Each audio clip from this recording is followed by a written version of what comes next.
Assalamualaikum warahmatullahi wabarakatuh. Saya Fadil Uyun. Di sini saya ingin menjelaskan PPT yang saya buat tentang pendahuluan dan paradigma halalan thayyibah.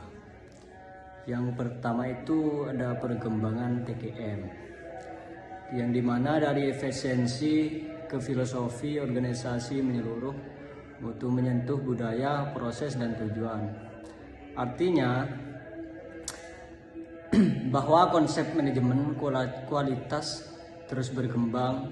Awalnya fokus pada efisiensi kerja, tetapi sekarang berkembang menjadi filosofi organisasi yang menyeluruh, di mana kualitas menyentuh budaya kerja, proses, hingga tujuan perusahaan. Yang kedua ada manajemen sebagai amanah, di mana amal yang dipertanggungjawabkan, perbaikan berkelanjutan selaras dengan Quran surah Ar-Ra'd ayat 11, yang artinya dalam perspektif Islam manajemen juga dipandang sebagai amanah. Artinya setiap pekerjaan yang dilakukan harus dipertanggungjawabkan baik kepada manusia maupun kepada Allah. Hal ini sejalan dengan konsep perbaikan berkelanjutan yang juga disebut dalam Al-Quran dalam surah Ar-Ra'd ayat 11.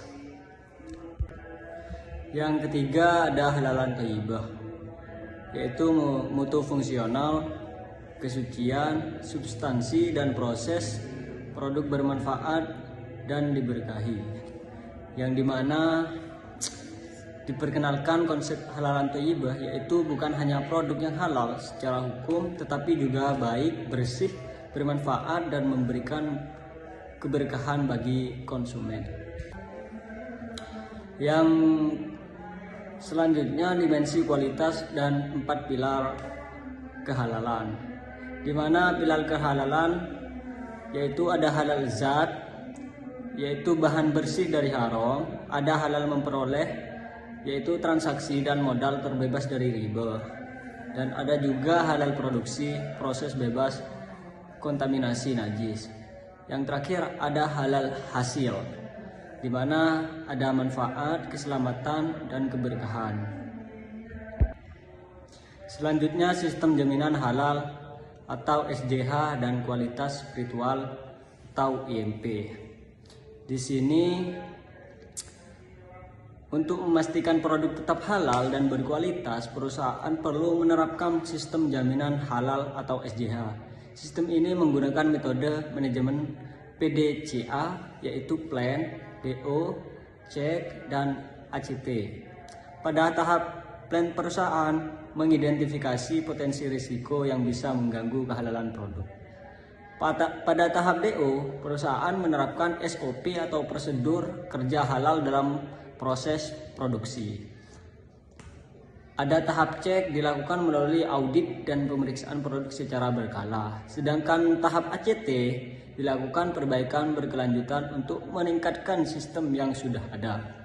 Selain itu ada konsep Islamic Manufacturing Practice, yaitu kegiatan produksi yang tidak hanya berorientasi pada keuntungan tetapi juga sebagai ibadah dengan nilai kejujuran, kebermanfaatan, dan keberkahan. Dalam praktiknya, karyawan juga harus menjaga kebersihan, menjalankan ibadah, dan mengikuti aturan produksi yang sesuai dengan syariah. Selanjutnya ada tantangan teknologi, masa depan, dan kesimpulan. Di sini dalam penerapan sistem halal masih terdapat beberapa tantangan, misalnya masih kurangnya pemahaman karyawan tentang konsep halal, perbedaan standar sertifikasi halal di berbagai negara, serta keterbatasan biaya terutama bagi UMKM untuk melakukan audit halal. Namun di masa depan terdapat berbagai peluang teknologi yang dapat membantu sistem halal. Contohnya penggunaan blockchain untuk melacak rantai pasok produk halal, atau penggunaan LOT untuk memantau kualitas dan sanitasi secara real time, serta penggunaan otomatisasi untuk mencegah kontaminasi silang dalam proses produksi.